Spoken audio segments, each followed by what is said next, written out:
बरेली के एक मौलाना है जिनका नाम अब्दुल रहमान फारूकी मुफ्ती है। उन्होंने कहा है कि सैनिटाइजर से मस्जिद नापाक हो जाएगी क्योंकि उसमें अल्कोहल होता है। और इसी मुद्दे पर बहस करने के लिए, हमसे चर्चा करने के लिए खासकर मौलाना गुलाम सरवर जुड़े हुए हैं, जिनसे हम बात करेंगे। मौलाना साहब, जिस तरह से बरेली से ये मामला आ रहा है कि सैनिटाइजर से मस्जिद नापाक हो जाएगी, कैसे देखते हैं इस पूरे मामले को? सबसे पहले आपको धन्यवाद देता हूं मैं कि आपने इस संवेदनशील मुद्दे को उठाया है और आम जनों तक इसको पहुंचाने का प्रयास किया है। सबसे पहली बात यह कि सैनिटाइजर के विषय में जितनी बातें अब तक प्राप्त हुई हैं आम जनों को, हालांकि तमाम ऐसे लोगों को जो समाज के अगुवा हैं या समाज को लीड करते हैं, उनको चाहिए कि कभी भी विशेष परिस्थिति में जब ऐसे हालात हों जो देश के लोगों को के अंदर बेचैनी पैदा कर दे, तो वैसे हालात में उनको गहन अध्ययन करना चाहिए कि विषय वस्तु जो है उसकी गहराई को जाना जाए और फिर जनता के बीच अपनी बात रखी जाए। बहुत दिनों से भारत में एक कंफ्यूजन है फतवे को लेकर। मैं पहले थोड़ा सा यू टर्न ले रहा हूं, क्योंकि बार बार ये बातें आती है कि फतवा जारी हो गया, और ये कंफ्यूजन होता है खास करके नॉन मुस्लिम में भी और मुस्लिम में भी। मुसलमानों का भी एक तबका है, वो ये समझता है कि यार फतवा जारी हो गया तो मतलब एक वैधानिक चेतावनी, अब हमको मानना पड़ेगा, हम बाध्य हो जाएंगे। और नॉन मुस्लिम्स जो भी हैं, यानी इस्लाम के अतिरिक्त जो धर्म मानने वाले हैं, हिंदू भाई हैं, सिख भाई हैं, ईसाई भाई हैं, बौद्ध भाई हैं, जैन हैं, पारसी हैं, जो जितने भी नॉन मुस्लिम्स हैं, उनके मन में ये शंका होती है कि यार ये क्या मामला है जिसको वैज्ञानिक हमारे लिए जीवन रक्षक केमिकल बता रहे हैं, उसे अगर मुसलमान जी मतलब अस्वीकार कर दे या उसे हराम करार दे दे, तो एक बार एक प्रश्न तो बन ही जाता है, एक संशय की स्थिति होती है, एक भ्रम पैदा हो जाता है। और इसमें केवल जिन मौलानाओं के द्वारा फतवे दिए गए हैं, केवल उनके प्रति ही नहीं बल्कि पूरे मुस्लिम कम्युनिटी और इस्लाम के प्रति जो है एक सोच अलग से जो है क्रिएट होने लगता है कि भाई लोग महामारी में भी सामंजस्य स्थापित नहीं कर सकते डॉक्टरों से, वैज्ञानिकों से, या देश के जो स्वास्थ्य सेवाओं को की निगरानी करने वाली संस्थाएं हैं उनसे सामंजस्य स्थापित नहीं कर सकते, यानी समाज में सेट नहीं हो सकते। ये मैसेज जा रहा है और अक्सर यही होता है। आपने प्रश्न किया है, मैं प्रसन्न हूं इस बात से।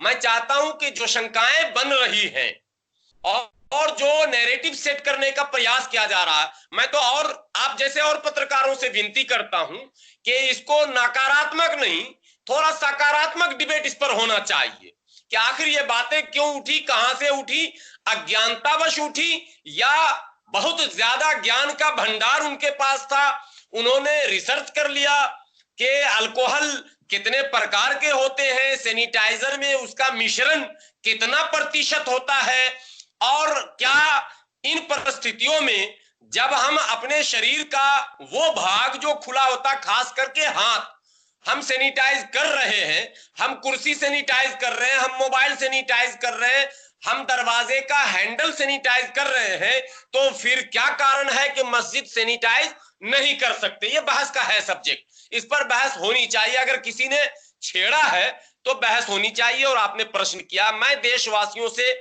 पूरे देशवासियों से और विशेषकर मुस्लिम समुदाय से, और मुस्लिम समुदाय में भी उन लोगों से जिन्हें मुफ्ती कहते हैं, आपने मेरा परिचय मौलाना करके कराया, हालांकि मैं मौलाना नहीं हूं, मैं हाफिज हूं, ठीक है, हाफिज गुलाम सरवर मेरा नाम है। लोग बाज दफा मौलाना गुलाम सरवर कह देते हैं, मौलाना एक अलग उपाधि है, हाफिज एक अलग उपाधि है, मुफ्ती एक अलग उपाधि है, कारी एक अलग उपाधि है। ये सारी डिग्रियां हैं जो धार्मिक ज्ञान प्राप्त करने वालों को दी जाती हैं, इस उपाधि से उनको नवाजा जाता है। तो ये एक सेकंड और मैं कह दूं, ये जो बातें हैं जो आज बरेली से चली हैं, ये विभाग मुफ्तियों का है, इस पर मुफ्तियों को अधिकार है, वो अधिकृत है। तो मुफ्ती जो अधिकृत है, जो रिसर्च करके बयान देंगे, उनके अंदर भी हड़कंप मचा हुआ है। वो भी अब तक जो है बैठे हुए थे इत्मीनान से, लेकिन अब वो हरकत में आए हैं और वो kinds of sanitize, kinds of alcohol पर रिसर्च उन्होंने शुरू किया है। ये मैं समझता हूं एक अच्छा संकेत है। लेकिन एक बात जो मोटे तौर पर एक तार्किक शब्द इसको कहेंगे, धार्मिक शब्द मैं नहीं कह रहा हूं, एक तर्क है, और वो इस्लाम धर्म ने इस तर्क को स्वीकारा है कि जान बचाने के लिए यदि जान का खतरा है और जान बचाने के लिए अनिवार्य है कि अमुक चीजों का इस्तेमाल करना ही पड़ेगा, तो आपके लिए वो हलाल है। आप समझ रहे हैं? मौलाना साहब, आपने जो बात कही कि जान बचाने के लिए अगर जरूरत पड़े तो वो चीज हलाल है, यानी उसको आप कर लीजिए, उससे इस्लाम खतरे में नहीं आएगा या नहीं मस्जिद में कोई ऐसी प्रॉब्लम नहीं होगी। तो चलिए हम यही मुद्दा उठाते हैं। तो फिर ऐसे जो मुफ्ती हैं ऐसे बयान दे देते हैं, इतनी बड़ी महामारी में सैनिटाइजर को भी धर्म से जोड़ देते हैं, इस मामले को आप कैसे देखते हैं? ये बहस कहीं जाने से पहले सभी मुफ्तियों को इस पर बैठना चाहिए था। चाहे मुफ्ती बरेलवी पंथ के हों या देवबंदी पंथ के हों, पंथ अलग हो सकता है लेकिन धर्म इनका एक है। कुरान से ही ये जो है वो ज्ञान प्राप्त करते हैं और कुरान ही आइडियल है इनका, और सारे मुसलमानों का आइडियल है कुरान। तो कुरान पर अगर एक मत ये नहीं होंगे तो आप जैसे क्या तमाम पत्रकार सवाल तो करेंगे, सवाल तो लाजमी हो जाएगा। और अगर कुरान पर एक मत है तो फिर इतनी जल्दीबाजी में किसी को भी इस तरह का बयान नहीं देना चाहिए। ये जल्दीबाजी में दिया गया, सस्ती लोकप्रियता प्राप्त करने के कारण दिया गया बयान कहा जाएगा।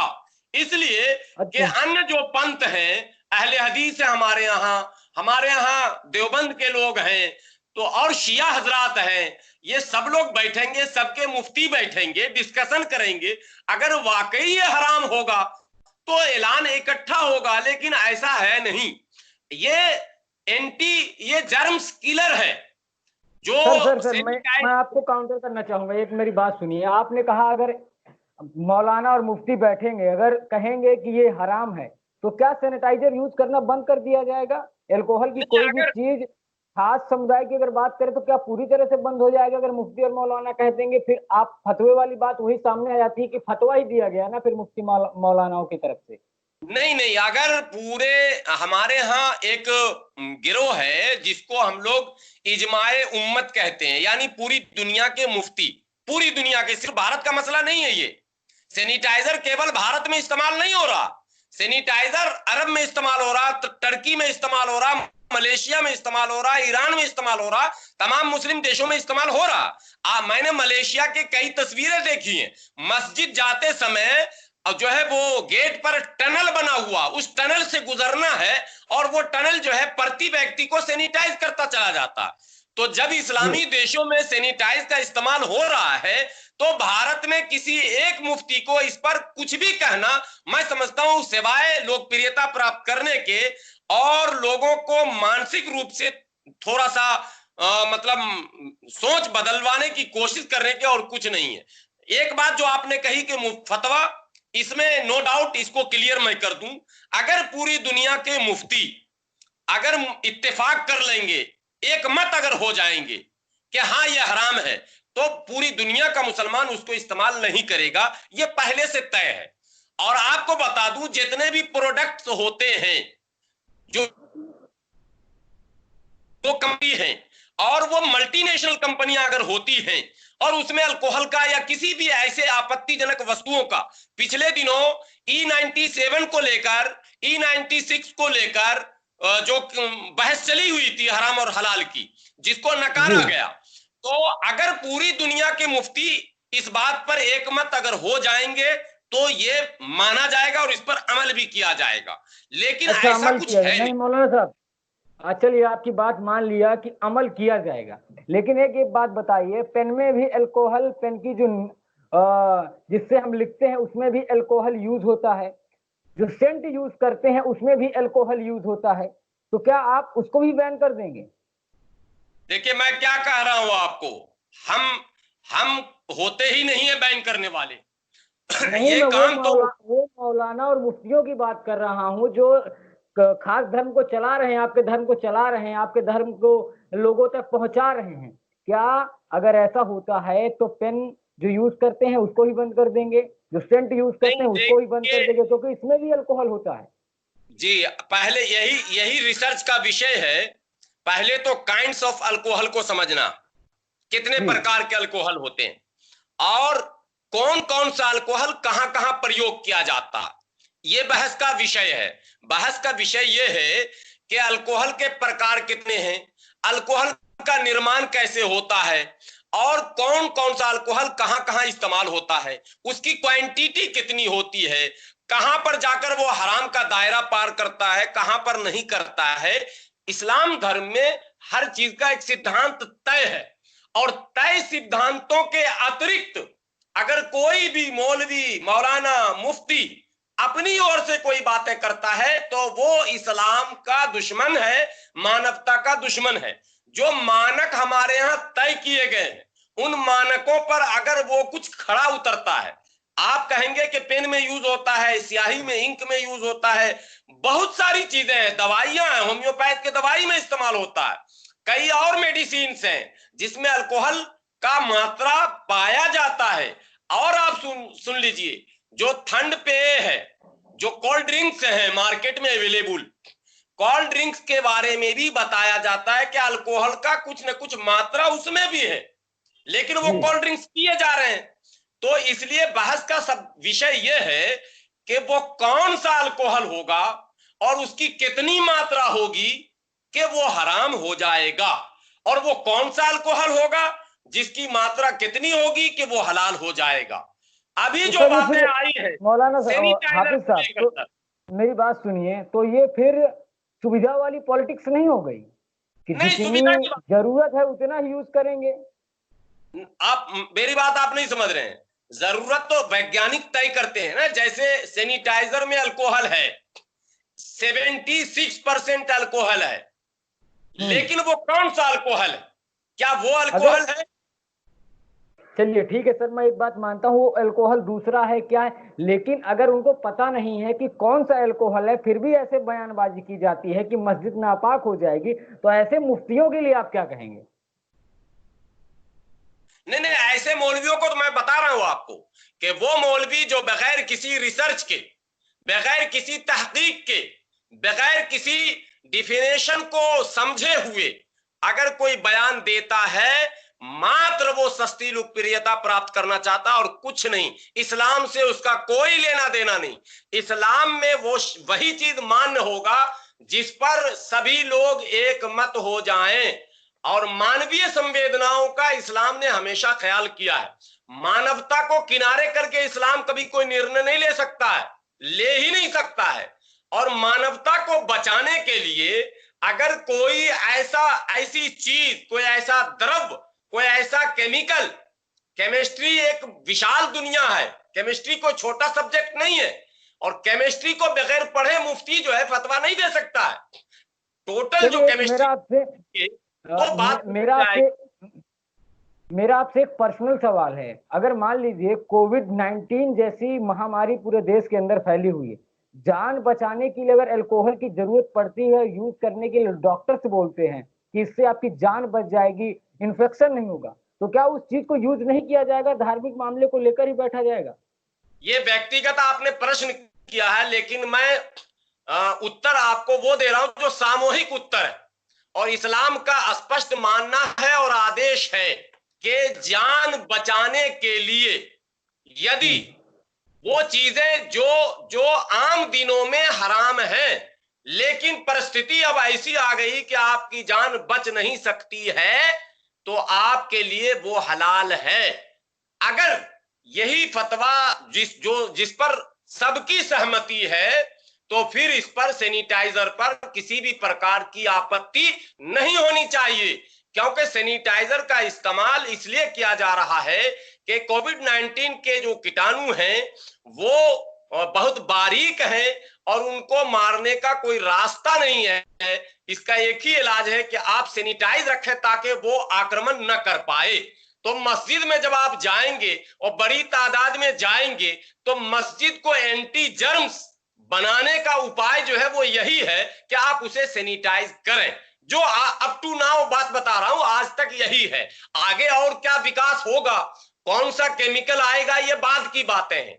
आज के तारीख में जो केमिकल अवेलेबल है उसका नाम है सैनिटाइजर, और वो पूरी दुनिया इस्तेमाल कर रही है। मैं समझता हूं उस समय तक आपत्ति नहीं हो सकती और इसको छोड़ा नहीं जा सकता और हराम नहीं माना जा सकता जब तक कि पूरी दुनिया के मुफ्ती इस पर एक मत होकर फैसला न सुना दें। और अगर पूरी दुनिया के मुफ्ती खामोश हैं तो ये हलाल है, इसमें नो डाउट। कहीं से ये नई बातें लाकर मार्केट में एक नए बहस को शुरू करने की आवश्यकता नहीं थी, जो दुर्भाग्य से उनके बयान के बाद शुरू हो गई। थैंक यू मौलाना हाफिज गुलाम जी, और हमसे बात करने के लिए, हमारे दर्शकों से बात करने के लिए आपका बहुत बहुत धन्यवाद। तो दोस्तों ये थे हमारे साथ जी, तो ये थे हमारे साथ हाफिज गुलाम सरवर साहब, जो हमसे बात कर रहे थे खासकर सैनिटाइजर को लेकर। जिस तरह से मस्जिद में सैनिटाइजर को नापाक कहा जा रहा, बरेली के मौलाना है अब्दुल रहमान फारूकी मुफ्ती, इन्होंने कहा है कि जो सैनिटाइजर है अगर उससे मस्जिद सैनिटाइज की जाती है तो वो नापाक हो जाती है। तो दोस्तों आप देखते रहिए द न्यूज़पेपर। जय हिंद।